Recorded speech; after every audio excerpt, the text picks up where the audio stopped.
Oh, it's such a good episode. But do you guys do you remember about this? We did talk about Urban Legends a couple arcs of animes before. You guys remember which one? Anthony, you first? Urban Legends? Yep. No, I have no idea. Owens? I told you I refuse to play your little quiz shows. I know the answer, but I'm not partaking on principle. So what's the answer, Owens? So episode 14. A few moments later. Dimple is sent to... Dimple's always just hanging out, invisible now, except for when we need him, by the way. Yep. He's sent to tail Shinra, make sure he doesn't get into any trouble. Do you know, like, Dimple does say why he's invisible? Because he doesn't want Dr. Reagan. Thank you for playing my game. Shit.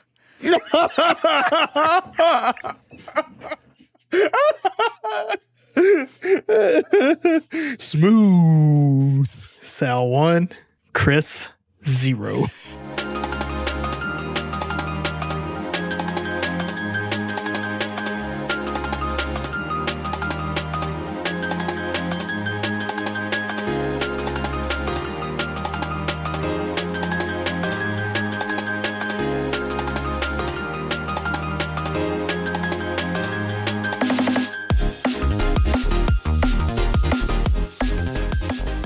Hello and welcome back to My First Anime Mob Psycho 100. This week we are picking up with Season 2, Episode 1, or for simplicity's sake, Episode 13. I am Chris Bailey. Salvador, also known as Monkey. And I'm Anthony Vaughn.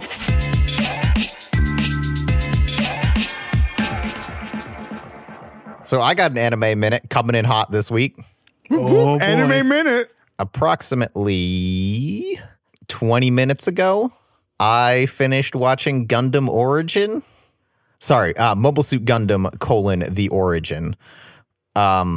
Which my understanding of how this works is, okay, so you have Mobile Suit Gundam, right? Oh, God. Better known as Gundam 79 in the fan base, because it came out in 1979 and is Gundam 0079, because that's when it takes place in the Universal Century.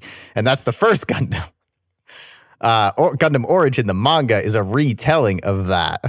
Gundam Origin, the 6-episode OVA, is a flashback series that occurs in the middle of the manga that tells the events leading up to the beginning of Mobile Suit Gundam, primarily focused on Chara's navel. Are you having fun? I'm having so much fun, dude. I think I'm going to fall into a serious Gundam hole. It is like super interesting because it does have like this gigantic, like all these different timelines and stuff that connects together and all this crazy lore and stuff in a way that it almost feels like you're learning history, but it's a fucking anime by going back and doing this stuff. Yeah, just because the lore is so heavy in that series. Yeah. But like all that nonsense aside, I think it's really good. Char is a really compelling character. It does war so well. Spoilers, they literally drop a fucking colony on Earth. Oh, wow. Interesting. Yeah. And they say like, oh yeah, like half the population died when all is said and done of Earth. Fuck. And the war is still going. If you are thinking about getting into Gundam, Origin is a good starting point. Or you can just watch the IBO because that's in the separate universe, and you don't really have to. It is an offshoot. Yeah, and you don't really have to worry about all of the collecting lines and the wood tree and all this other stuff. Yeah, but Char is cool as hell. And when are you gonna watch IBO? I'm gonna have to see where that falls in the watch orders. So next, I'm gonna read the Gundam Origin manga because that's better than going back and watching the original 79. Okay. And then after that, I want to say it's like Zeta Gundam after that. I'll have to see. I thought they was doing a remake of the original. They already did. Oh, they did? And is this not as good as 79? Well, I think it's like OVAs or movies or something. But if you want like the full richest experience of it, reading the manga sounds like the way to go. Oh, okay. Which I do. I'm very in on what is happening with these characters. Okay. And on the other side, still reading Yatsubato. Very cute and fun. No colonies dropped on Earth. Just a 6-year-old girl arguing with adults about ice cream. What? That's so random. Her dad's friend comes over and they're being shitheads to each other, and he takes a bite of her ice cream and she gets really upset. It's good. Anyway, that's me. My anime minute. I finished Ascendance of the Bookworm, and oh my gosh, that anime is so good. It's just a nice little like fun anime. There's some issues, but they don't really like cop on it so hard. That's all. It's just a fun little anime. Also read the new manga that just came out in Shonen Jump. This is I Tell C, which is about a detective who falls in love with all the criminals. It's interesting, but I enjoyed the first chapter, so I'm hoping it becomes better. Well, hopefully it stays good. Anthony? I finally came to terms, so I'm never going to have an anime minute. You can just talk about whatever, dude. And we just say this anime minute, so we just say, oh, it's just an anime minute. It's just not anything interesting. We're going to make you say that with a little hint of shame every single week. Yeah. I got entertainment minute. I finished Raft finally. Oh, nice. Well, I guess what's out currently. I did a solo world and caught up, and yeah, that's really fun. Did you get yourself a piano? I did. I got myself a piano. I left to go to another big island. I haven't really done a whole lot to my Raft since, but yeah, I'm pretty excited. But no, that's really about it. I've been playing some Deep Rock on the side. I don't know how you guys kind of do things, but usually I kind of binge I'll hardcore play video games for 3 months. And then on the inverse, I'll watch shows for a month straight. And I think my show binge is coming up, so I might have something for you soon. But I also have a backlog of shows though. So I'm the same, but it's less criteria based. It's one thing. I will play one game to completion and do nothing else. And then once I start a show, I will watch that show and nothing else. Yeah. Random So I was question to feeling it Anthony, the though. other day. Yeah, what's up? Did you finish Schitt's Creek yet? No, I am in season 4 though. It's coming along. I don't know how you did not get done with that show. I binged that show so much. I'm trying not to over binge because I've done that with a few shows, and usually the last season you watch on the over binge, you're like, it wasn't that good, when really it was. You're just tired of it. Okay. So I'm just trying not to burn out of Schitt's Creek because it's very funny. All right, but let's jump into it. Yeah, let's talk about Mob Psycho 100, episode 13, Ripped Apart, or Someone is Watching.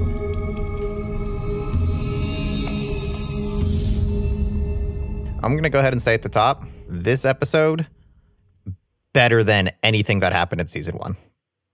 By a mile for me. I'm not, this stretch of episodes I really enjoyed it.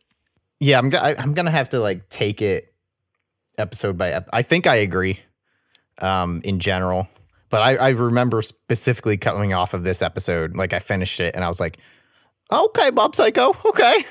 Oh, no, the thing is, I've been telling you guys, Mob Psycho is all about just a kid with psychic powers living his daily life. And this episode screams that. Mm-hmm. Yeah, I think this episode is exactly what I wanted from this show. I remember actually watching the beginning of this, and I was like, I know Chris is going to like this fucking episode because it had everything he wanted more of it. I think that he said at the end of season 1. Yeah. Yeah. Okay. So we start off, they re-explain psychics in the world and how that works. I was actually really worried for a bit because they kind of go into the same thing we've been doing. There's this guy with his cursed crops. You mean what they're doing the job, Owens? Is that what you're talking about? Yeah, but it's okay, we're doing our monster. There's nothing new here yet. I was kind of worried that they were just going to keep with the same rhythm or something. I don't know. This guy, because his crops are so bad, doesn't have any money to pay Reagan, so Reagan will accept 30% of his harvest as payment, which is good. And the guy thinks he's talking about what? His normal stuff. The guy's 30%. He really wants seeds and gloves and stuff like that. Oh, did you say? I missed that part. Okay. Yeah, that's what the guy said. Also, Anthony, are you watching the dub or the sub now? I had to swap over. I am dub, which actually I sub or dub? I kind of like the sub better for at least Reagan's voice. Oh, so you're on the sub now instead of dub? Sorry, yeah, I misspoke. Yeah, So I'm just saying sub is a lot better. Well, I actually really like the dub Reagan voice better. Oh, do you? They made a really good Reagan voice. I heard Mob's voice in dubbed, and I did not like Mob. Yeah, it's not. I think I like this. I think I like most of the sub voices better. But man, I really like Reagan, and I like Dimple for their dub voices. By any sense, Owens, do you know who does those two voices for Reagan and Dimple? In the dub, no. I know in the sub for Dimple is like the guy who does all the badass characters and everything. Okay. So I know that guy's sub voice is great. I'm just saying, I forgot how much I fucking love Dimple. Dimple is good in these, like... I don't really have much to say about the fight with the plants. Wriggle or whatever. If you guys want to talk about that, I will figure this out real quick. Do you understand the reference, though, for the Wiggle fight? What? Fighting with the plants? Yeah, the guy's fighting a Straw Hat. Oh, I mean, it's a One Piece reference. I think it's a One Piece reference. I don't think everything with a Straw Hat is a One Piece reference. I'm gonna say right now. Straw Hats has been forever changed in my life. Every time I see a Straw Hat with a red, I don't know what you call those things on hats, is a One Piece hat, and that's all I'm gonna say about that. But yeah, I mean, this is really good animation between the plants versus Mob. It's just always good whenever they get into these fight scenes. Yeah, I did enjoy that. Like, this was like things happened. It wasn't just, he gets attacked forever and we just watch attacks bounce off a barrier and then he waves his hand and blows it up. Yeah. It was a little more dynamic than most of what we got in the first season. Yeah, fucking Reagan gets captured and then of course Mob is afraid of Reagan dying, even though Mob still thinks that Reagan is like the better Esper. Remember, he's the spiritual. Yeah, I know he's spiritual. So and so Mob, he loses, I guess, concentration for a second, or he backs off for a second. The guy gets him, and Mob's like, "Huh." He actually thinks this is weird. He's like, "Huh." Well, I can't hold him because he's like basically throwing out like not fake limbs, but like controlled limbs. He's not controlling himself. They're not a part of him. Yeah, this is not part of him. What happens if I put my power into it, and then he realized he could just overpower the being with his power? Which is great. Like, fucking Mob finally thinking. Yeah. And then the fucking, you figured out what's the thing that's holding the spirit, which is a fucking skull. And Mob destroys that. And Reagan's like, that was the correct solution.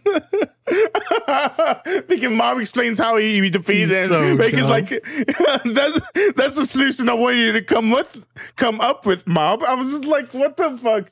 Reagan is so great. It was all a test, Mob. You passed. Because I didn't die. It was good criteria on Reagan, in Reagan's defense. But when he blows up that skull, little seed rolls out of it into a hole, and we transition back into Reagan's office. He's planting some seeds in a little pot because he got paid in gardening supplies, which means, of course, that Mob gets paid in broccoli seeds. Yep. I like how of course. Oh, Mob gets a cut of what Reagan gets paid. Where's the flaw, Anthony? There's no flaw in the logic that you're presenting. Okay. I'm not saying you're wrong. I'm saying what Reagan's doing is wrong. Speaking of Reagan doing the wrong thing, he has Mob use his psychic powers to instantly grow some cherry tomatoes. How strong is that power, though? Like, you're able to spend out some energy to grow stuff, like, really fast. It's like you can end world hunger with that. Like, it's so powerful. Yeah, but they taste terrible. Listen, don't read into it. Don't read into it. And then we go into 99.9 by Mob Choir. How do we feel about opening 2? Love it. But I love both of them, so I think I love the first one better, though. I like it better. I'm a number 2 fan. Okay. I also like it better. It's a little... The beginning reminds me of the opening to Diamond is Unbreakable. Ooh. And then it's not, so I get bummed out. Oh, wow. Diamond Unbreakable's opening is but so it's good, like, though. it's got that same, like, kind of like the breakdown part at the beginning. Yeah. It's kind of got those vibes going on. I'm like, oh, hell yeah. We come back to the Psycho Helmet Club meeting in a cafe, which these are the people who are the followers of Mob now after he dispatched Dimple. Yep. But they don't know who he is. They're trying to figure out who he is. But of course, in there being a little shit stir is Misato. She knows exactly who they're looking for, but she's just stringing people along until she can make him a better cult leader. Because she wants him to become like a popular cult leader. It's like, does anyone know why? I think she's like looking out for Mob. I seriously think she's looking out for Mob. Like, because she's a spunky young journalist. What do you want? I don't know. I was kind of coming off of like I don't know if I'm going to like this show that much or whatever. And then I saw this part and I was like, what is she doing? Why? Why? And then like as the episode kept going, I was like, you know what? It doesn't matter why. Yeah, there you go. Except this part, I'm like, oh, hell yeah, Misato. Yeah, you want Mob to run for student council president.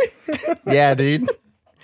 I'm almost like a little disappointed that we didn't get more of like her trying to life coach him.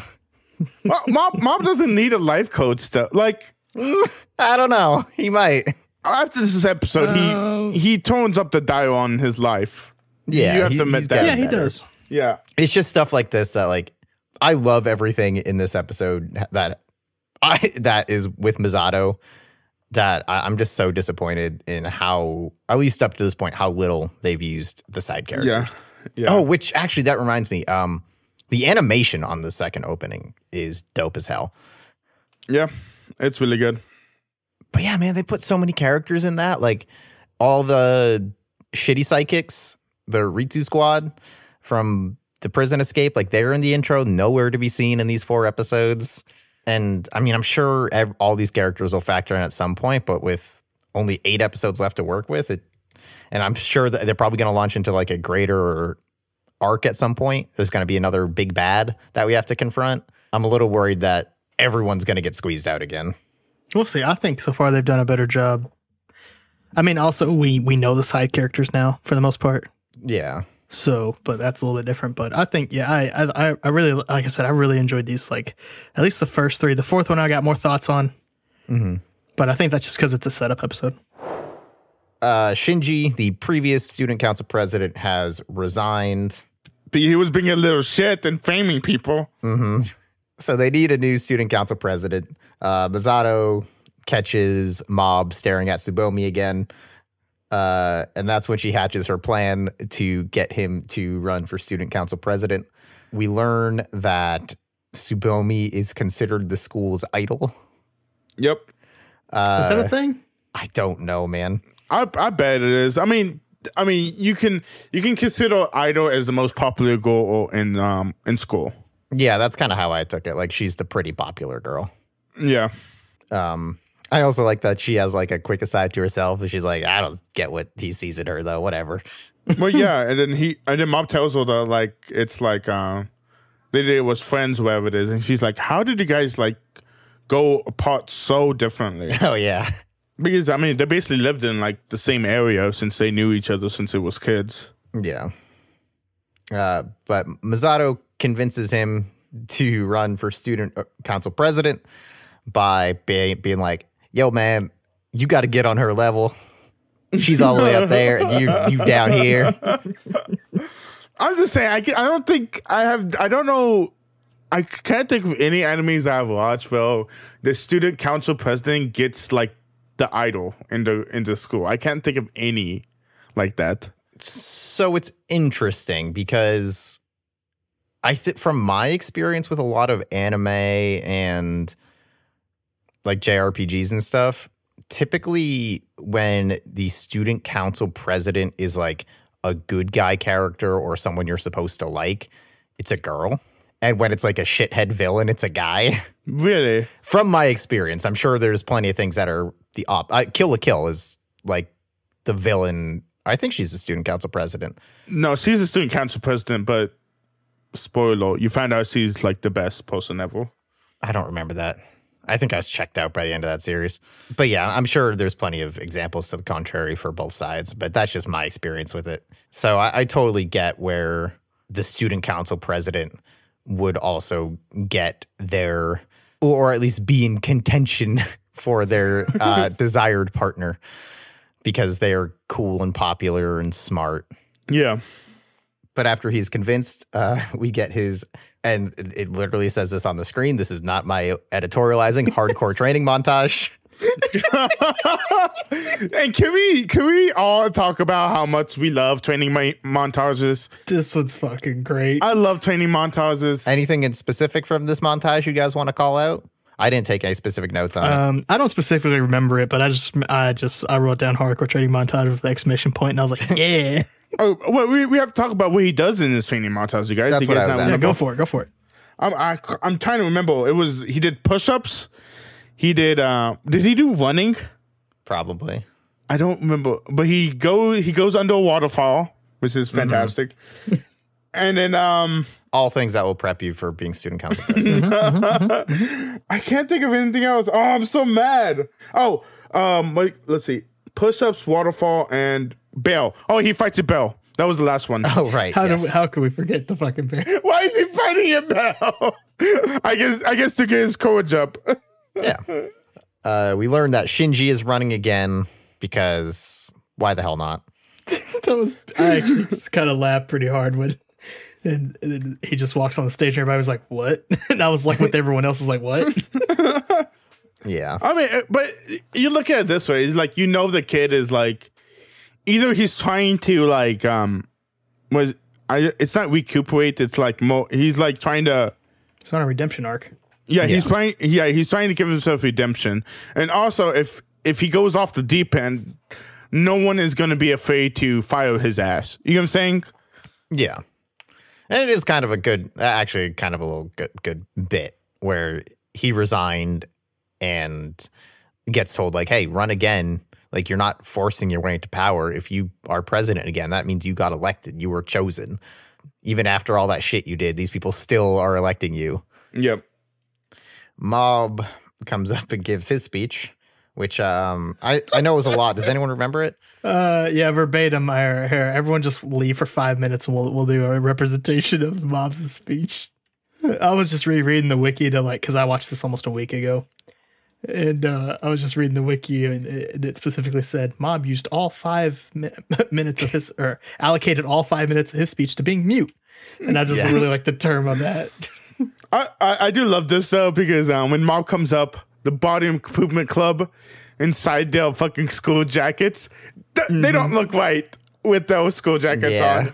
It's not the same. But I fucking love them still because they're cheering for Mob. And then you see Tenga, Tenga. Take it to himself. He's like, oh my gosh, the Shadow Leader. Like, this is a brilliant move. He even set up like he was like White Tea Poison's running. Yeah. Oh, he just doesn't want just the Shadow organization. He doesn't want to lead from the shadows anymore. Yeah, exactly. That was funny as fuck. We also get Ritsu in there just being like, oh shit, now I'm conflicted. Do I vote for the old president or do I vote for my brother? And then we get Misato like, well, this is over already. The fact that they put Aishin with Ritsu like not dead face, but him like struggling to see who would he pick. And it's like, you don't have to put that scene in down. You don't have to put that much like animation in it, but they did to show that he's really struggling who he wanted to pick. Predictably, Mob gets last place. You guys didn't see that coming? Honestly, I saw him going fourth place. Yeah, I mean last place. Yeah, kinda, but also I wouldn't be surprised because again, they make a point of like all these people are in support of him. Yeah, but not student body. That's the thing is, student body. He's still a nobody.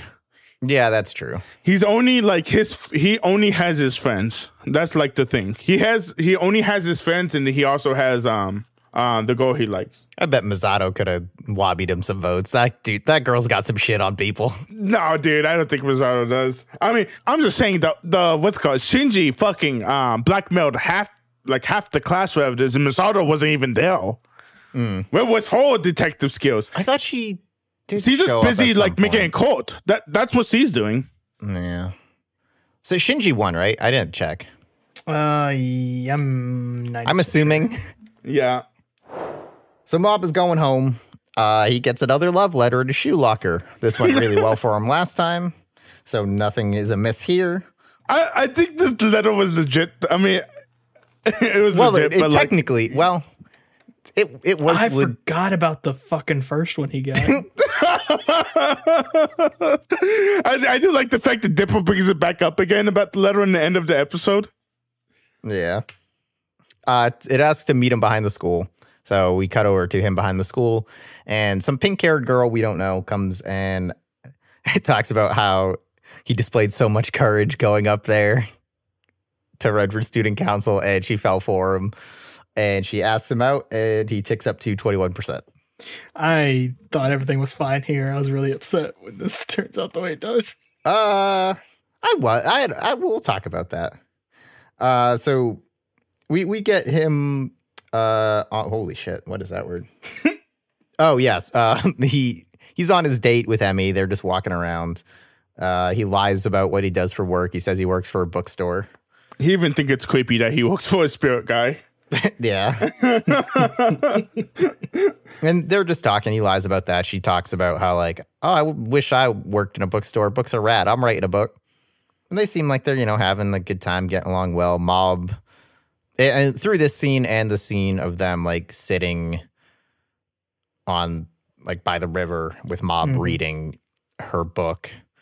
He has a noticeable, like, change in attitude throughout this entire episode leading up, which is really fucking refreshing. He's starting to feel like a real character. I agree. But you have to say, before they get into that, like, the riverbed, because that's like the final talk basically. But Reagan does see that Mob is like turning more into like a human being, like just an average kid. Reagan does say, "Oh, what, Mob? Do you have a girlfriend?" And then the Mob's like, "No," and then he just walks to the door. He walks into the door once, and Reagan's like, Wait, does he really have a girlfriend? Like he's freaking out because he's about to lose his protege. Yeah. And like he's asking for seconds at home. He's just in high spirits. Mob's feeling good. Yeah, and he also every time he walks through his house, he has to walk back. He has to go back to the Body Improvement Club. Mm-hmm. But yeah, and then we finally get to the point that Owens wants to talk about, which is the Riverside talk. Yeah, no, I mean that was all important. That was all stuff I actually wanted to cover when I wrote Mob's change in attitude, but I forget what my notes mean between watching the episode and recording this podcast, so I kind of interpret them on the fly. Yeah, so they're down on the riverbank. He's reading Emmy's book, and she's like, "So what do you think?" And he's like, "You use a lot of big words. It's interesting." And then she's basically like, "All right, I'm done with this fucking clown," and calls him on all of his bullshit. Like, bro, like, so you have good. Feelings and thoughts of your own. What are you doing? Like, you never react to anything. Did you only run for student class president because someone told you to? Mm-hmm. Which he did. Yep. But she cuts him to his goddamn core. Yeah. And then is like, yeah, but I guess I'm kind of the same way. I only asked you out because I got dared to. And it's strange because Emmy does say, it's like, why are you walking me home? Like, you said no. Like, Mob actually said no to her. Yeah. And Mob is like an average person wouldn't even hang out with this girl. You know what I'm saying? Like, but Mob is so like nice and so, it's not dependable, but he's so like. I actually, the way I think this is supposed to be framed, like, yeah, it is nice, but it's also like, because when she brings that up, and when we learned that, he turned her down, but he's been hanging out with her all week, she's like, why? Because you don't want people to pity me? You didn't want, man, you're making me feel really like pathetic. Yeah.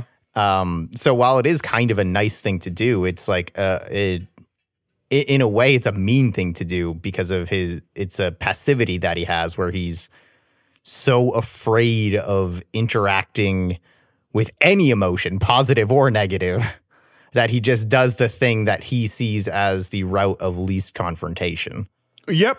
That's what I was talking. He's so passive, but yet, of course, Mob would like still walk with this girl wherever it is, and the girl like says like, "My friends didn't even know that you like said no to me. Like they think like this is going on." There's a quote that I remember thinking about a lot. It was basically along the lines of like, "Are you doing this because you're actually nice or because you want to seem nice?" Because there's a difference. Mm-hmm. And that's not exactly the quote. It's more clever, but that's the context of it. Yeah. And again, I don't even know that is like a thing for Mob. Like, he's not like, I'm trying to be nice or I want to seem nice. In his mind, yeah, the route of least confrontation made a lot of sense. If he says no and then like ignores her, that's mean in a way that like that could get her hurt in some way. But he doesn't want to say yes. And then what? Because like he doesn't want to. Yeah. Which also could, lead to her getting hurt. So he's just then, she goes to leave. She meets up with her friends and they're like, hey, you're writing this book. And they kind of tease her about it a bit. And she plays along with it, even though she very clearly cares. Mm-hmm. And they rip up her book because she's like, yeah, fuck it. I don't care. It's a stupid thing, whatever. But yeah, Mob comes up and is like, hey, guys, that's mean. What are you doing? And starts to pick up the pieces. They like kind of dig on them a little more before Mob actually stands up to them and makes them feel real bad about themselves. As it should be. Yep. Yeah. And Mob I think Mob says somewhere in here that he's like, I've decided that I'm going to try feeling more. Yeah. I know, but why do you guys say it like that? I mean, the girl basically tells the Mob, like, be better. Yeah. Because I don't think anybody actually sat down with Mob and actually told him, like have opinions of your own. Mm-hmm. This was his wake-up call. Or they kind of do, but it's usually to, like, a specific end. And this girl is just, like, she just says it because, like, man, your personality sucks. Get better. Get a better personality. Even though her personality is not that good either. Emmy's fine. She went out with Mob because of Adele. How is that fine? Yeah, true, but like it's clear she's like in a clique of bullies. But then when she starts to spend time with Mob, like you could tell that she was like actually kind of having a good time, enjoying his company, and she comes out a better person for this. Yeah, she does. The wind. Thank God this scene happened because I was like, Mob, what the fuck are you doing? Well, because he's over there piecing everything back together with his hands, just putting them in a pile. The wind comes and blows it all away. And she just has that one left. And she's like, it's fine. I'll just rewrite it. It's cool. And then he psychics it all back together, which he should have done from the start. But you have to remember, Mob does not think of his powers like that. To me, that's the thing about Mob. He does not think of it like using his powers, which is the craziest thing ever. Yeah, I am glad that he did this. Like, I wasn't looking at it at the time as this because, this is the first episode, but thinking back on everything where we're at or where Mob's at the end of like episode 4, like this is actually a really nice episode. Mm-hmm. Where all these little parts, him using his power more, him just literally saying like, I'm going to think more. Mm-hmm. And kind of him just getting like called out in like an appropriate way, I'd say. Like it didn't seem like any response to her calling him out was like negative or anything. He was actually like beneficial for it and stuff. It's really kind of nice. Yeah, like I don't think she was, despite the way I kind of editorialized it, I don't think at any point she was like trying to be mean to him. She was just like, hey man, this is how you are. That's kind of weird. And she even like commiserates a little. Like I guess I'm sort of that way too. And yeah, I would say like on the surface, she's probably like it came off as real dickish, but I think she's okay. Yeah, he pieces everything together, and then she like doesn't really think anything about that.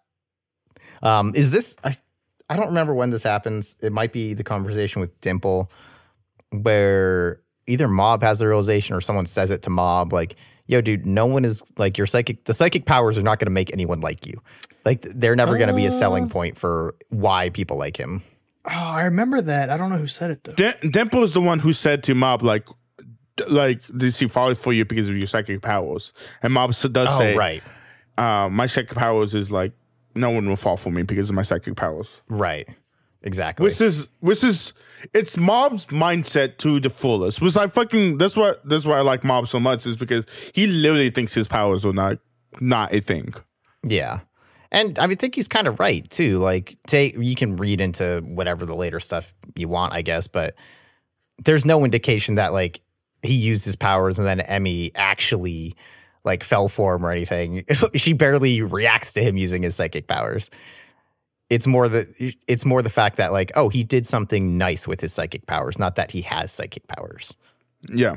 Before we go to the very end of the episode, after he pieces that stuff together, we get another shot down the riverbank. It's just Tsubomi was watching him, and she just goes smooth. Yep. Oh yeah. Which was a little strange, but I kind of really like that little touch because it's the most like an actual character we have seen Tsubomi.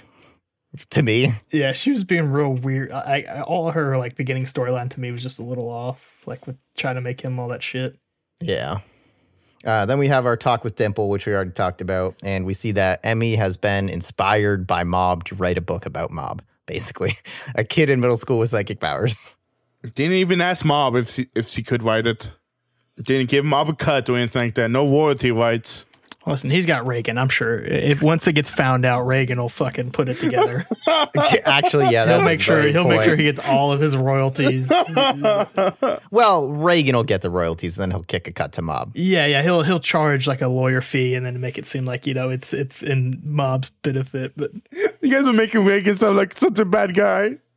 Tell us we're wrong. Yeah. Anything else on 13? Nah. Nope. All right. Let's go into 14. Urban legends or encountering rumors.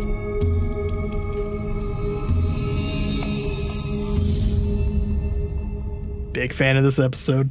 Oh, it's such a good episode. But do you guys do you remember about this? We did talk about Urban Legends a couple arcs of animes before. You guys remember which one? Anthony, you first? Urban Legends? Yep. No, I have no idea. I told you I refuse to play your little quiz shows. I know the answer, but I'm not partaking on principle. So what's the answer, Owens? So episode 14. Oh, the answer is Dev was a part-timer. Because Owens doesn't want to play a fucking game, apparently. Even though this is a podcast and games and podcasts mix really well. It's not a good game. What are you talking about? It's a fantastic game like Catan. It's in the same level. Do you have any sheep? Bro, depends how much corn you got. Corn? Get out. Get out. I don't fucking know, man. I played Catan like Get out. But yeah, Devil part-timer that had all those school Urban Legends. Yeah, I mean, that is actually a good point, though, because I think we talked about it then. So just a quick rehash of the importance of urban legends in a lot of Japanese media, at least like anime and JRPGs, and how many things are born out of like collective ideas, collective emotions, and like human consciousness and human desire, like causing things to manifest or things to happen is a very common theme, especially in like JRPGs. Well, I wasn't thinking about getting into that deep. I just wanted to talk about this is our second Urban Legend episode. Well, that's what I'm here for. So they're bored at Reagan's office because they got no clients. There's a bunch of urban legends in a town a little bit away, so they decide to go try and exploit that. Reagan sets up his little table. My man. Oh, I do love this, but Reagan does say like, yeah, we are going over to this town because since people believe in urban legends, like people believe in more of the supernatural, so we just go over there. Mm-hmm. God, this is such a Reagan fucking thing to do. It's just a really small table, and Mob is holding a sign. It's the stupidest shit ever. That in comes Shinra, his business rival. He's another, so we think, fake psychic. He butts heads with Reagan, tell him, you can't set up shop here, you're obstructing traffic. No, it's his turf. Yeah, but that's like the reason he uses to try and get him out of there. Yeah, because he's part of the Spirit Union. Which, there's a like union? The Rising Sun something. I never wrote it. Yeah. There's a union for spirit people? Yeah, man. Hell yeah. Gotta unionize. Then a woman approaches him who actually has ghost problems. They don't fix her problem, right? They do. So her thing is like she's being haunted, she thinks, because of the rise in urban legends around town. So she wants them to go around and get rid of the urban legends. Yeah, man gets hired to exorcise the entire city. Yeah, basically. But I love that while Reagan's taking notes on all this and she's talking about like, oh, because people are fucking posted on message boards and stuff all the time. And Shinra's like, what are you writing? And Reagan's like, I need to make a website. That's a good idea. I love that fact that Reagan's like, yeah, that's a good idea. I need to make a website. I hate him. He's great. They decide to take on the job together effectively and split up. Dimple is sent to... Dimple's always just hanging out, invisible now, except for when we need him, by the way. Yep. He's sent to tail Shinra, make sure he doesn't get into any trouble. Do you know, like, Dimple does say why he's invisible?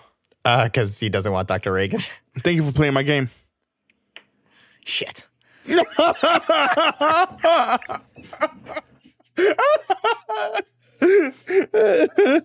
Smooth.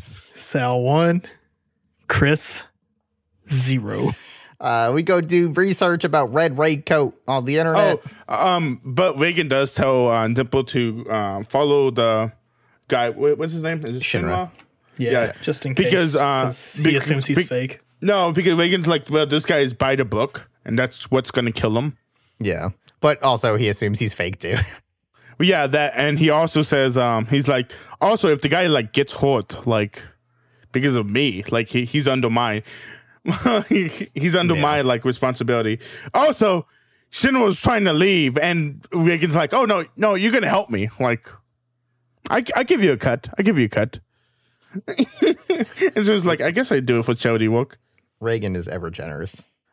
We go to the park. Shinra is looking for Red Raincoat by accosting children. Oh, yeah, because Reagan's on the internet. He's like, I'm not asking kids if they see a fucking raincoat. That's like really fucking weird. And then the next scene is Shinra going in to little kids and asking about the red raincoat. I must have missed that exact part, but I just remember that this is going to go terribly. When he was walking near the kids, I was like, oh, no. Yeah. Shout out to these kids, too. They are not having any of this guy's shit. But yeah, he's there being a pervert. And then we see Red Raincoat. He's an actual pervert, turns out. He's a flasher. God. Shinra encounters him, and we turn into a fighting game. I love that. I just really love that you're like tonally downplay some of the funny shit. Yeah. And it turns into a fighting game. Look, man, I don't know what you want from me. It's just stuff that happens. We get that play out for a little bit, but Red Raincoat manages to escape by pretending to surrender. That's so funny. First of all, did you guys see the playground equipment? I didn't pay close attention. What's up? Well, I saw one thing was like a finger. Yeah, it's just all fingers. Like it's fingers and hands and stuff like that. Oh, I didn't notice that all of it was. That's weird. Yeah.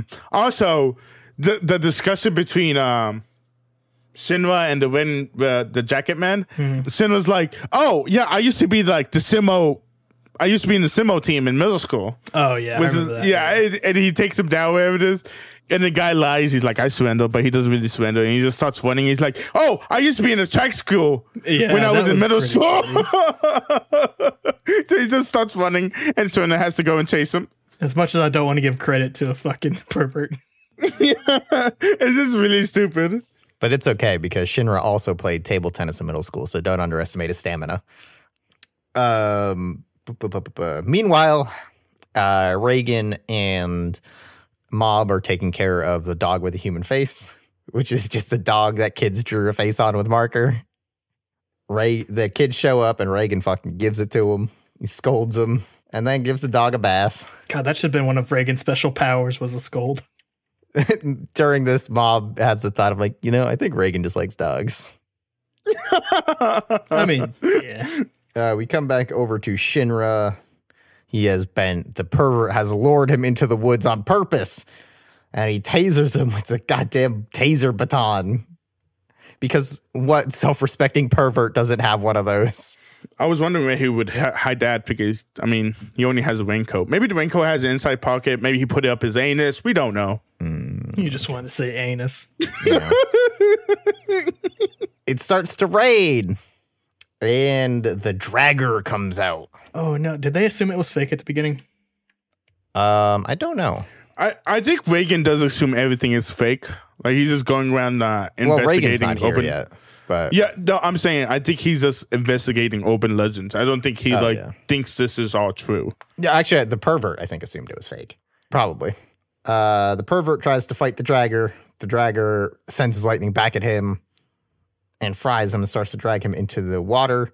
Shinra comes to and throws his spirit hold at the dragger. Holy shit, Shinra's a real psychic. Yeah, that was kind of... I did not see that coming, I'll be honest. I kind of did not either. Yeah. He throws his things. We did that. Oh, it gets broken. And dragger attacks him. Shinra is also dragged down into the water before Dimple possesses him and takes over and has a little bit of a scuffle with the dragger before finally escaping and calling Reagan for help. This is when I first realized that this animation is going to be a lot. I don't know if I'll say it. I mean, it's better, but like, yes. Oh my God, this was so good looking. Yeah, I agree. I love the whole this whole fight with the dragger. Also, just saying, like getting dragged underground, scariest shit ever. When she comes out from the ground, I'm like, fuck! This woman's trying to kill me. Didn't think that before she popped out of the ground, but that really sealed the deal on that. Really? I mean, she's just dragging like dolls behind her, and these are like some fucked up dolls. Bro, you see that girl walking toward... You see anything that looks like remotely corpse-like, has long-ass fingernails, hair that has been wet for the better part of a century, and you can't see their eyes, and they are within 10 feet of a doll, they want to kill you. I think this is an anime convention you're talking about. Maybe. But regardless... Yeah, irregardless. That thing does not, there's no world where they want to be friends with you. We come back over to Reagan and Mob. Mob is soaked. And Reagan's like, how'd you get so wet? Because the dog like shaked his body off of water and Mob got all of it somehow. Yeah, but that is way too much water for even that. But it's Mob. Mob gets all of it. He gets all She gets so wet. So fucking passive aggressively like... or not even passive aggressive. It's just I mean, it's a fair question. We cut back over. The dragger attacks again, turns one of its arms into a blade because sure. I'm pretty sure Dimple's even like, oh, this is what we're doing now. No, but Dimple's like, oh, he's like, she's changing forms because like to make her stronger. You know what I'm saying? Yeah. She's like, everybody thinks she's this one person, but she's changing form just to make sure she kills me. Yeah, and I don't. At some point during the rest of the scene, you know, we basically learn that she's super strong because she feeds off of people's fear, and that's why no one can defeat her. And she's so strong because everyone has this like different idea of what she is. Yeah. But Mob arrives just in time to save Dimple and Shinra. The dragger escapes, and then we get the whole stuff about imagination becoming reality. And then no one can fight her because everybody's scared of her, which feeds her into more. Yep. She comes out as this big scary mud monster. And then, of course, personally saw this coming. Really? Yeah. Or they're like, oh, wait, but Mom is so detached. She has no, like, no one talks to him. He doesn't know what this thing is. He's never heard of the dragger before. So to him, it's just another spirit. Yep. He just destroys her. Yeah. I do love that scene when Reagan's talk about like he didn't believe in Santa Claus, but he does believe in the dragger. Yeah. And he's yelling at Mom about like how strong the dragger is supposed to be. Yeah, and I love every scene when we see young Reagan. Young Reagan is just so adorable, it's great. Yeah. I love that when he tells him about the dragger. He's like, oh, so it's that kind of character. He's like, what do you mean? This isn't some OC. What are you talking about? And then we have to go deal with Dash Granny. I'm just saying, this is actually one of my favorite scenes. When I watched this, it was so fucking good. Yeah, they're in a tunnel. Old lady running at them. Oh no, Mob can't exercise her. So they need to run away. And I don't know if you guys caught it, but while they're running away, Dimple is running in the air. He gets little feet. Yep. Yeah, I wanted to talk about that. Yeah, he has little feet. It's the greatest thing ever. Dimple doesn't need that. Yeah, that was really good. And fucking Mob is struggling running. Yeah. They're all just trying to run away. Mob is collapsing again because he has to run. Yep. That's Grandma passes to Mob. Yeah, and she just runs past him like, oh, okay. Guess so. Just an old lady that was out for a run. Just an old lady. And Mob is having a crisis because he's like, I run every day. That was funny as fuck. I was laughing my ass off. He was like, I run every day. Like, what the fuck? We come back to the office. Reagan has built this website apparently on Angel Fire or GeoCities or something. He's even got the little hit counter down at the bottom. GeoCities. And we end our episode there, and we get introduced to ending 2, Memo Sepia by Sanjo Nohana. How do we feel about Memo Sepia? I like the first one better. I think I just like the animation of the first one better. I don't know if I paid too much attention, honestly, to that one. Yeah, I think it's good. Nothing mind-blowing. Probably not something I'm going to let run every time. Or most times, I should say, unless, I'm prepping my next notes. I think very few things are ever going to earn that honor. The Spotify Or, honor? Well, not just being added to Spotify, but letting the intro and outro run every time. Oh. The only things I've done that with have been Cowboy Bebop and Steins Gate.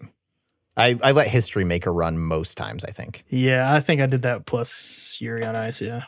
But are we good on episode 14? Anything else? No. I'm solid. So jump into episode 15, One Danger After Another, or Degeneration. Turns out, Reagan's website, good idea. It worked. Mm-hmm. He's getting a bunch of hits, a bunch of requests, a bunch of clients. Except now they've got someone who wants them to do a curse. But Reagan doesn't want to do it. The guy is demanding it, so Reagan takes out like a Hanafuda card or something.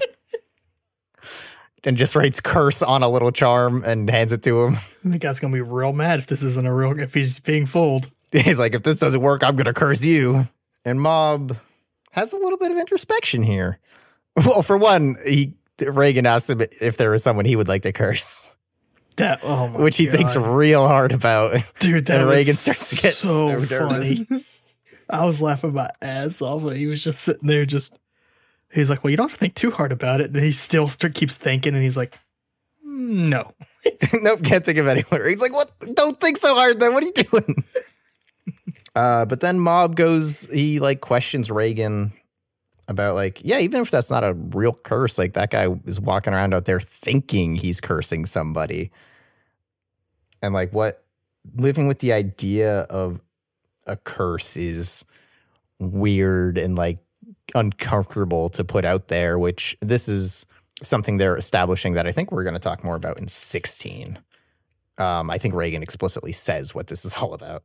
But yeah, just a little thing to note there. And this is Mob finally starting to have opinions on stuff, which these 3 episodes have already done more character development than the entire first season. At least for Mob. Yeah. Then they get a call about they go out for a call for a stalker. They don't sense anything. So they tell us that they sent Dimple out to look. And while he's out there, Reagan closes the window on him. And Dimple's like, why did you close the window at me? Yeah. I don't know if I wrote it down, but I don't know if it's in this episode or a previous one and we already passed it, or if it's the next one. But I think multiple times they start to have a conversation and be like, actually, I don't want to talk to you. It's this part right here. Oh, is it? Okay. Yeah, he mentions it where they both, he closes the window on Dimple, and then they start discussing it through the window, and he's, I think Dimple was like, it must be a sexual thing or whatever. And then Reagan was like, well, love doesn't always have to be sexual. And he goes, you never mind, I don't want to talk to you about this. And Dimple's like, I don't want to talk to you about this either. Yeah. Yeah, that's so good. That whole conversation. These two have a great dynamic. Reagan has a great dynamic with almost everybody. So. That's true. I want Reagan and Misato to team up so bad. Just let those two give me a spin-off about those two just conning people. Okay, then the apartment shakes, lights go out, and we see a shadowy figure outside the window. She flips her shit. Yeah. And we're told it's a living person. It turns out it's the creepy dude next door who is a creep for a while and attacks Reagan, but Reagan pins him. Also, love that Reagan basically wins every physical altercation he has. Yeah. That doesn't involve like a blast of enormous psychic energy. I mean, he does do weights. You not see his weights inside the office? Right. Look, Reagan has weights, but he does not touch them. He doesn't have weights in the office. I don't know what you're talking about. Okay. I took your word for it. But you know what? Reagan probably has weights at his house that he does, but he does not lift. I know. The thing is, you have to remember, Reagan is like a jack of all trades, so he could just like pick up like a dance fighting class and just do that. Or maybe pick up wrestling for like a little bit. Because he does massages, Photoshop, like he does all the things. I mean, he does very amateuristic Photoshop, to be fair. Let's be real.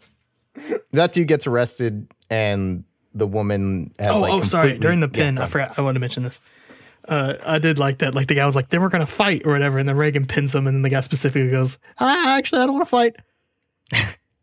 I thought that was pretty fucking funny. Yeah, that dude changes his attitude a lot. I think they missed an opportunity for a Reagan special attack. Yeah, I think so too. I think they missed a couple of Reagan special attacks in these episodes. But the woman goes from being afraid to being like, "Man, I was afraid of some fucking weirdo. What the hell?"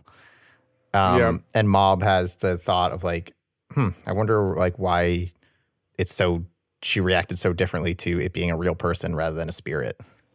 I mean, to be fair though, it was still a psychic. But to her, it's now just a person. At least from the perspective we're supposed to see it as. I'm still kind of like, no, man. I mean, we you know how to deal with a human being if you know it's a human. Like, okay, I can like just call the police or do something, yell at him or whatever it is. When it's just another being that you don't know how to deal with, I mean, it's scary. Right, and this is just kind of building off that thing I mentioned earlier. That's all going to come to a head in episode 16. Then a group of kids want to go to a haunted place to make some memories before they graduate. Fuck these kids. Yeah, these kids suck. So they hire some psychic bodyguards. They go to a dilapidated house. They get their picture taken. Reagan asks them for a fee. They get mad because he didn't do anything and they leave. Didn't even give him a ride back. Yeah, this blows my mind though. I'm surprised Reagan just didn't like yell at these fucking kids. I'm surprised at the next scene after this.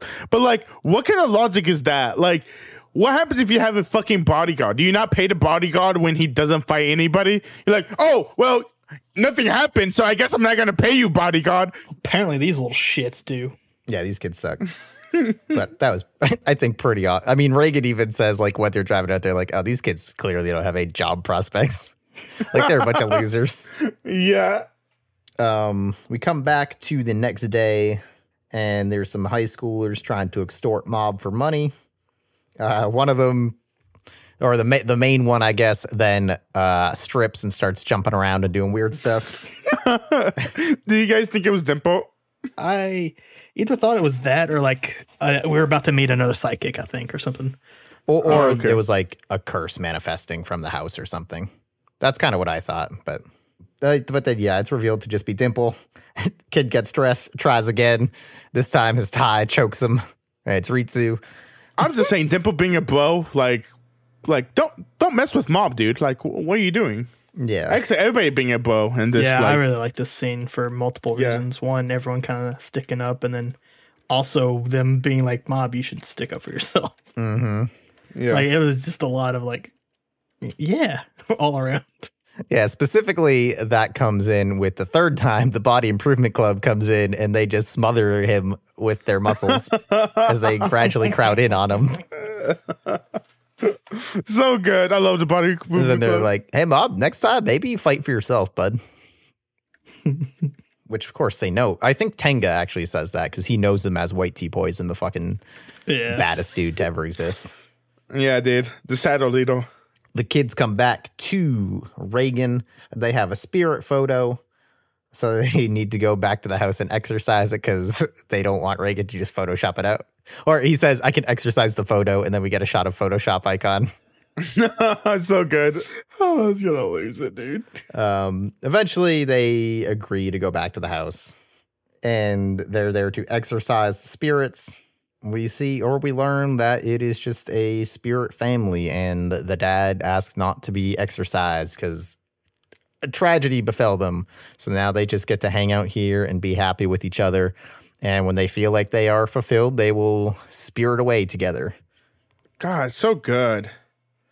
Such a good scene. Yeah. So good. I do take a little bit of issue with this whole thing, but I will get through it first. Mob starts to feel conflicted about it because, he's supposed to exorcise spirits, but now he doesn't really want to. Reagan feels a little conflicted because he's also having that same empathetic, but he's like, but the clients, which fuck off, Reagan. Like, that was weird. Well, Reagan's like all about the clients, and I bet he's like to Mob, like it's all about the clients. Well, Mob says something a little later that's kind of weird. Dimple then goes over and tries to goad the spirit into attacking. It puffs up, it gets all big and angry, but then shrinks back down and prostrates itself in front of the group. Basically says like, hey, please don't, but, I'm not going to fight you. I'm not going to destroy you because I couldn't fathom doing that, especially with my family here. Especially, I think specifically he was like with my, son or whatever in front of him. Yeah. Yeah. Mm-hmm. Like, so if you're going to exercise us, I guess that's fine, but can you make sure you do it all at the same time? We all do the same together, yeah. Which, holy fuck. Which, yeah. Mob then has this conflict again, which I don't like this. No? Because he's recognizing like, oh, they're not doing anything bad. They're just being a family and they'll eventually go away, right? And even if they didn't, they're not hurting anybody. But then he has the thought of like, but if I don't exercise them, I'm hurting the clients, which I get you can extrapolate that out into like, you're not fulfilling their request or whatever. But that seems weak. Like, I don't. So I think at the time I was probably the same you were like coming in, but I feel like it's more than just like, is this the part where he starts talking about exercising like people? Does he talk about exercising a person? Yeah, he talks about that.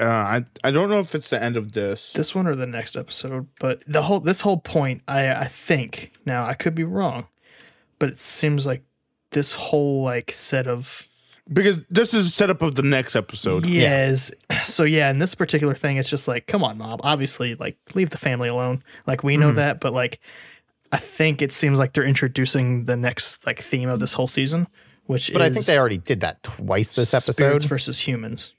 Or 3 times this episode, really. But to have this like conflict because this is somehow hurting the clients if he doesn't do it, doesn't make much sense to me. Well, I think the reasoning behind it doesn't make much sense, and I agree with you. Like how are they getting hurt in this? That's probably what you were thinking, right? Yeah. And yeah, I'm with you on that, but I think there's it. I'm kind of with. I think they're just introducing a theme. I mean, sure, but it's still. I still think it's pretty weak. I mean, the way you could think of it, like, mess with the clients' minds. Like, the clients won't be able to like feel safe anymore because they know the spirits are out there looking for them. Quotation marks. Like, it's the spirits are not doing anything. We all know the spirits are not doing anything, but like in the back of the clients' minds, they think the spirits are gonna go and kill them, whatever it is. The thing is, I'm not sticking up with the fucking clients because, like I said, they're fucking assholes.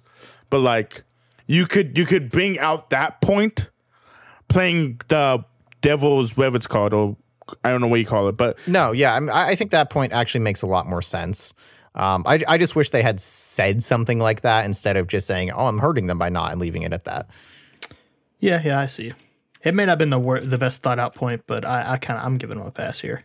Yeah. The way I look at it is just Reagan is Mob's master, and Reagan's all about the customer, even though he like cheats his customers completely, but like there's still his income. Yeah, he's still his income. So he's like, he puts his values in Mob, and we know that Mob's followed Reagan to like so much. So to me, this makes complete sense to me. But your other point, I like your other point more. Yeah. But eventually, Reagan makes the decision. Like, yep, and he throws salt at the kids. Well, Reagan makes the decision, but he's like, Mob is trembling. He's like, because Mob doesn't know what to do, and Reagan's like, oh, this is like not good. Like, Mob should not be on a struggle bus. Yeah, Mob should not be the one that's struggling with this decision. Like, I need to be the one. So he's just fucking those salt the kids, which the kids needs more than salt. Maybe some anybody remember the special move? Salt Splash? Is that what it is? Maybe need some of that. Yeah. We needed another special move. That only works on spirits, I think. Doesn't even work on spirits. Well, listen. This spirit is like, you're supposed to get blessed salt, right? Yeah, and actually, this is exactly where the conversation I thought happened next episode happens, where Reagan then goes on to explain how Mob is a part of both worlds, both the spiritual and the living world, I guess. And he always has been. So he sees these two existences not in the way that other people would, but as just effectively one thing. He doesn't see them as two worlds. So when he sees he sees all these other spirits as things that just exist and are what's the word, or that existed almost like nature. Some might be like wild beasts, like a lot of the evil spirits he has to put down, but then he's met with people that are just the same and hold the same values and the same empathy as living humans. Yeah, I think values is a good way to, or a good word for this, is like he's just like what makes the spirit's life, or whatever, I use life in quotes, compared to like the human life. What's the difference in value? Mm-hmm. Kind of for him anyway, because he is so much into both of their worlds, and like who is he to say that, why is he the one that has to judge which one's more valuable? Exactly. And again, I think found the theme of the season. Thanks, Reagan. He's always got our back with themes. We get all that. It's presumed they left him alone. Back at the office, Reagan's cursed. And then was like, this is a really small course. Like, you don't really have to worry about it. Yeah. Reagan's like, what happens if I fall down the stairs because of this course? I could die. Yeah, you could just go and eat it. So Reagan, Dimple drinks it. Then we get a little shot of Mob at his house, kind of still introspecting on stuff. And he kind of still reflecting on all that same stuff, and how now, having been truly confronted with, I guess, the side of spirits that aren't wild and evil, he is starting to see the duality that exists in all beings, I guess, and he starts to see it in himself, and he wonders if he becomes evil, if he goes on a rampage, if he starts to do something bad, is anyone going to be able to stop him? Yeah, that was a really fucking, Mob is taking a 180, boys. Mm-hmm. And he ticks up to 67%. I wonder what next episode's about. Maybe an evil Espo? We don't know. Let's find out in episode 16. Inside, or Evil Spirits.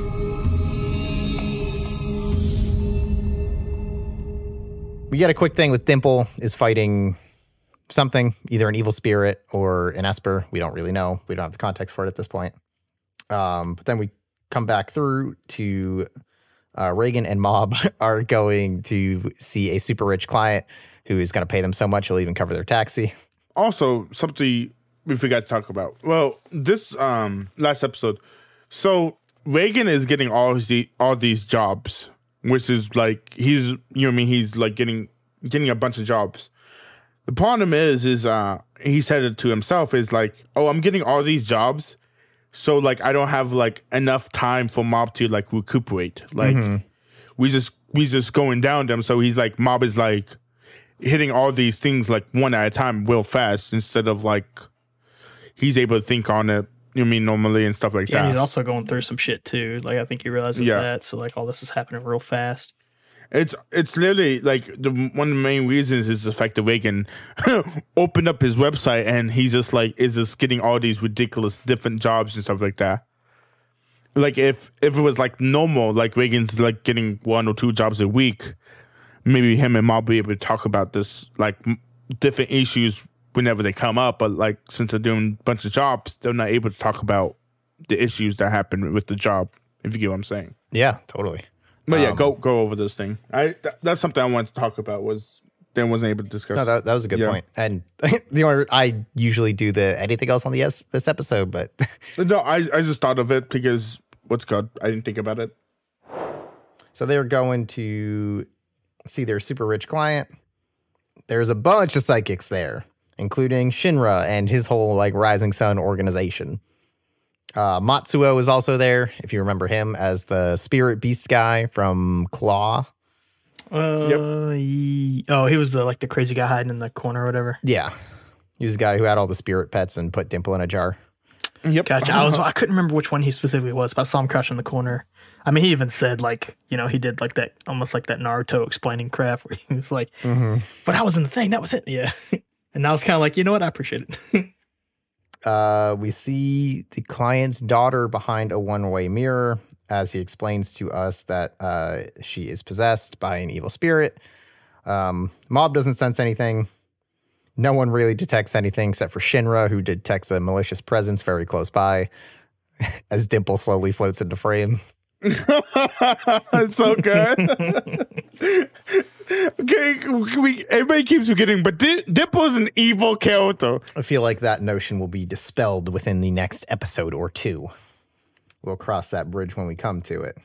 So they all decide, or they're like, or Reigen's like, it's no problem. I'll go handle it real quick like we always do. And everyone gets pissed off because Reigen's trying to take all the money for himself. So they decide they should play rock, paper, scissors to determine the order of people who gets to try to depossess the girl. Reigen fakes everyone out. Let's say he's going to throw a rock.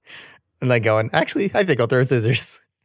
The fact that Reigen's playing mind games is the stupidest shit ever with rock, paper, Can we talk about how great Reigen is as a character? Dude, it was so dumb, though. Like, everyone was like, he told us? But then, like, fuck, he changed. Which one is he gonna do? And, of course, Reigen wins. Nani? It's like, no one can ever beat me at rock, paper, scissors. Dude, the victorious screen was so good. Him just over top of all the bodies. And there's the whole thing with like showing, he basically has this fucking Sherlock Mind Palace moment.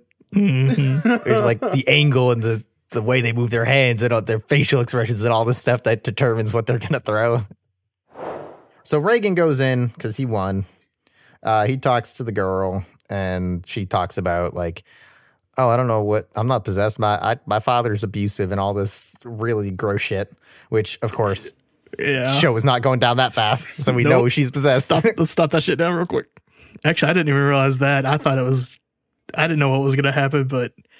I was going to say, I let the go. Like, I was reading this and I was just like, this girl seems all right to me. And then Reigen comes out with the big brain moment. Man, he was just straight spitting facts.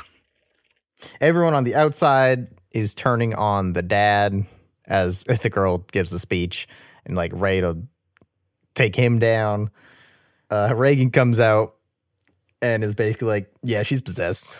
And here's why. She said, at one point she said Papa, and then she switched to Dad, and she wasn't talking like a normal human would, and she was being weird and all this stuff. Just tears her apart psychologically. Yeah. Spitting facts, man. Mm-hmm. Yeah, we also met the president of the union, and he does say that he does not feel any spiritual power coming from her. Oh, I don't think Mob did either, right? No one does. Yeah, this guy pulled a little sneaky on us. Yeah. In the middle of Reigen's explanation, the glass behind him explodes. Pretty fucking cool. Mm-hmm. And the spiritual aura, I should say, reveals itself. Yeah. The glass animation was so good. Well, it actually cuts Reigen's face.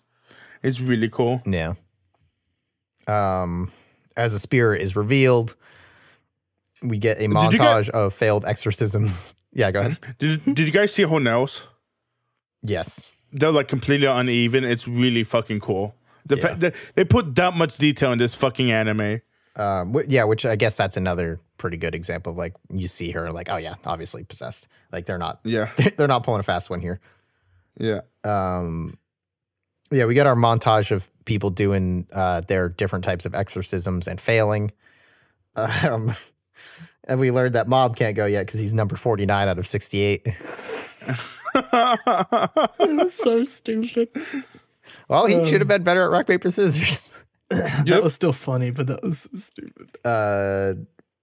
Then Dimple tells us about Mogami Keiji, a psychic 40 years ago who vanished because he was an assassin and he had to go earn a bunch of money because his mom was sick.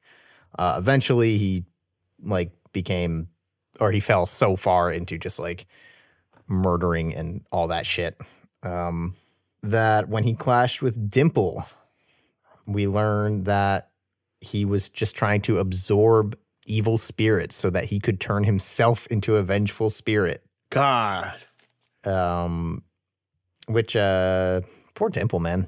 Dude can't catch a break. No, yeah, what? Dimple's an evil spirit, you guys. What are you guys talking about? It don't matter. I mean, my man he don't deserve that. The fact that the guy like gets a headache from drinking in Dimple's energy because Dimple is such a vengeful spirit. No, he drank too many too quickly, was what he says. Is okay. I was just saying he maybe drank way too many of Dimple's spirit, and that's what happened. Might be like that. Okay.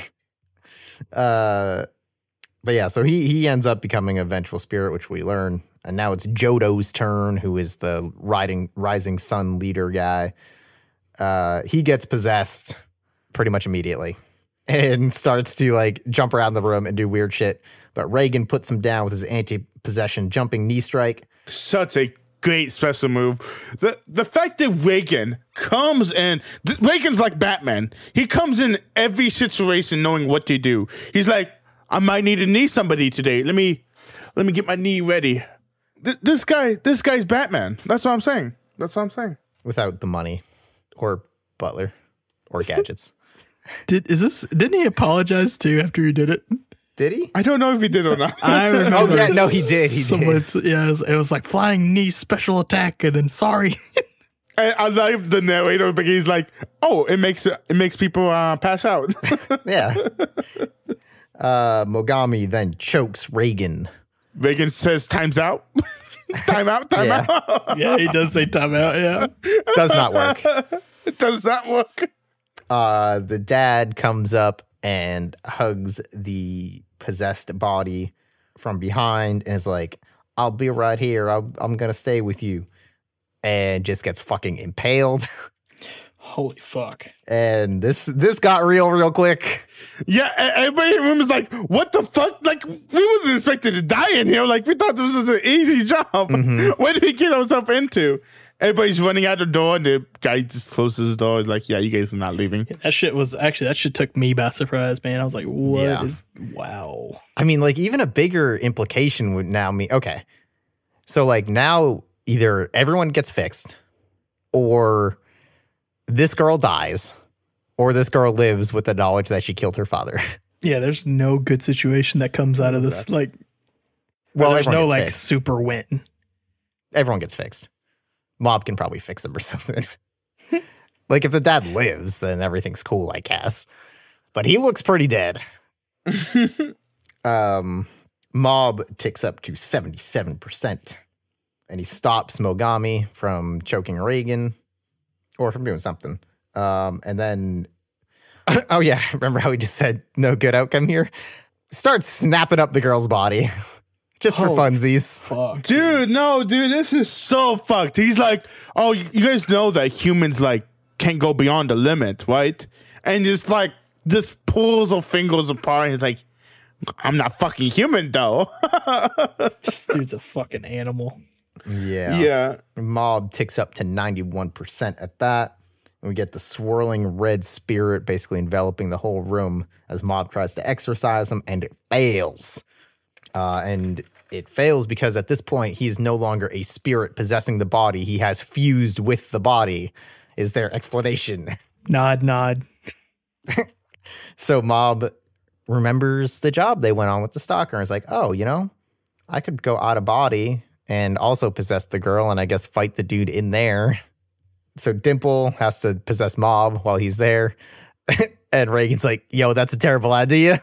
Are you sure about that? And Mob's like, it's fine. I trust him. He'll be all right. Well, before any of this is happening, though, the evil spirit, whatever his name is, what is it? Mogami. Yeah, Mogami. He is destroying everybody inside the fucking room. He's fighting everybody. It's so crazy. Yeah. But yeah, we get to this whole scene with the evil spirit thing. Yeah, and Dimple's even like, I'm gonna get his hell yeah, dude. Get in Mob's body, let's go. So that plan happens. Dimple possesses Mob's body, and Mogami attacks.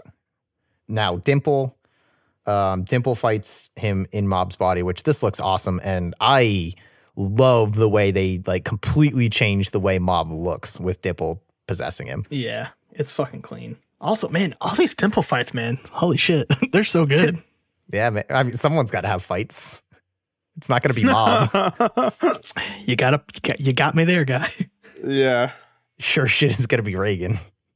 Dimple has distracted him or Mogami long enough for Mob to get in behind and fly into the body. And we enter this white space where Mob starts to talk to Mogami. This all kind of like happens as it goes. So let's just blast through this and then we'll talk about what we do here. Mogami attacks him. Mob overpowers him and explodes Mogami's body. Pretty fucking gruesome too looking. Yeah. This episode went some places I was not anticipating. Really? Well, in terms of like blood and gore, this show hasn't really done it so far. And then Mogami ends up, he doesn't do it yet. But he's there and he's talking about how power comes from emotions. And, you know, if Mob has realized that yet, which he probably has. And, you know, we knew all this. Mogami counters him. What's up? Power comes from emotions? I'm just kidding. Yeah, he counters and gets him pinned, and he basically lectures him on his own lack of emotions. Like, I let you attack me because I wanted to see what your power was like in here. Because in here is a reflection of how you see yourself, which is probably why Mob is naked. Yep. I guess that's how Mob looks at himself. Well, he doesn't. Mob. The thing is, Mob doesn't have much of a self-image at all, right? Like all he sees himself as someone that needs to be improved upon, and that's all we know about his like own thoughts on his self. Yeah. So naturally, he's weaker in this mind space that is entirely based around your perception of yourself in a way. So he gets him pinned and like turning him to stone or something, whatever. He talks about the power of positive emotions versus the power of negative emotions and how, hey, so. Hi. If you've never seen anime, what do you think is more powerful? Positivity or negativity? Hatred or love? Friendship. You think friendship is more powerful? That was just an anime thing. Yeah? Isn't friendship always the thing that brings people out on top? Uh-huh. So what do you think? Do you think friendship or hatred is more... Have you seen fucking Star Wars? I was just saying in Star Wars, dude, dark side, way better. Like, fuck the light side. Light side don't do shit. Yeah, but they never win. To be fair, the light side usually does get, like, lucky as fuck. The point is, this is an extremely common thing of, like... And yeah, Anthony, you're totally right. Of like, you overcome stuff with friendship, right? So I've been told. It Because just reminds me of that scene. There was this famous anime that everybody watched when they was younger. It's called Yu-Gi-Oh! Spoiler alert. So Yugi was facing against Pegasus, and they could not figure out a way to stop Pegasus from reading Yugi's mind until Yugi figures out the friendship can stop Pegasus from going inside Yugi's mind. And we see this in a bunch of animes, but I was only thinking of one of the best animes out in the world right now, which is Yu-Gi-Oh! And I knew that was a really good point to bring across, so that's why I brought it up. But I mean, the whole thing that I was going to here is literally what Mogami says half of it, which she basically is like, oh yeah, man, like, of course hatred is, or negativity is stronger because it's way easier to access. And that's what that trope ends up boiling down to, right? The people who rely on the hatred or the negativity, they have more of that power readily available. But when the people who are relying on the positivity or the love and friendship, when they finally do tap into that power, it's more powerful, which is, I'm sure, exactly where this is going. Well, also, you forget that he does say he strips away Mob's powers, and he's like, oh, what happens if you didn't grow up with friends? Like, Yes. It was by yourself. Yeah. So this episode ends with Mogami placing Mob in basically an alternate reality where he doesn't have his powers, and to see how he now navigates that life. And I'm very interested to see where that goes. That part got a little weird for me, but I think this is why I kind of backed off of episode 4 compared to the other ones, just because like we just have the power to like create alternate realities now. Well, they're in a mind space. The way he explains it is that he altered his memories, right? He didn't say he actually placed him in another reality, but for our purposes, it's just easier to think about it that way. Does he know? Mob? No. Yeah. I don't think so. Okay. But now he's going to be basically going through his life without powers. I gotcha. I'm down. But yeah, that is episode 16. Oh, I do want to talk about one of my favorite scenes. I don't know where this comes up, but Reigen gets thrown by Mogami. Yeah, he gets thrown by Mogami. But it's just a fantastic scene because when Reigen is being thrown, it's like it happens in a blur. But if you actually pay attention, you can see Reigen putting his hands behind his head. Oh yeah, yeah, I did see that. Yep. It's so fucking good. It's one of my favorite things ever because there's like I have talked about this animation many before, but you do not have to animate that. You really do not. But is it fantastic looking? Yes, it is. Yeah, and it's a good attention to detail for sure. Yeah, they do so good at attention to detail. But yeah, that's what I wanted to talk about was just that. I just love that. Just the hands behind the head. Because it's so quick, you can miss it, but like it's so cool. Because if anybody else would have animated, it would have been like just blows. And there was blows, but you got some hands. Anything else on 16? Or I guess this whole set? So far, I think it's my favorite set. I really enjoyed that we're going to get some Mob character development.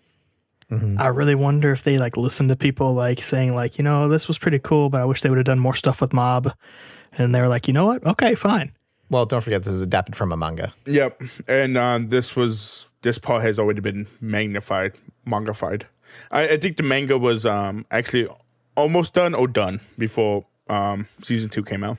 Gotcha. Well, I mean, regardless, even if the guy was like, you know, we should put more character development, more power to you. I enjoy. I'm down for this.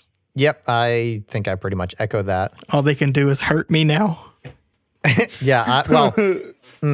I'm not that in. I'm pretty in, man. I enjoyed these. I did too. Like I think this is like leaps above the first season already. First season's all about setting up. Just based on the first season, I'm not ready to commit myself to being fully in yet. And I still need more of other characters. Like as much as I really like Reigen, if this is nothing but Reigen, Mob, and Dimple, like that's not going to be enough for me. Listen, I'm ready for them to step on me. Ugh. Yeah, I don't think I have anything else. Anyone, anything? Thoughts, questions? No, I can't think of anything. Okay. In that case, next week we will be picking up Mob Psycho again with season 2, episodes 5 through 9. Set 5 through 8. Counting to 4 is extremely easy. If you want to find a way to get in touch with us, you can listen after the credits where we plug all of our, or after the ending theme where we plug all of the Twitter and email and stuff like that. Otherwise, next time on My First Anime, will Monkey continue to try to get us to play his bullshit guessing games? Owens, that's 2. I got you 2 times now. Will Anthony tell us if he's Team Jacob or Team Edward? Listen, guys, both of them bring such good things to the table, right? So, like, you know, Edward, you could, like, you know, get really introspective with, but then, you know, Jacob, his shirt's off. Like, there's just so much you can bring to the table. Will Chris continue his perfect score on counting to 4? All right, so join us next time for Mob Psycho, where we do episodes 9 to 14. Thanks. Find out next time on My First Anime.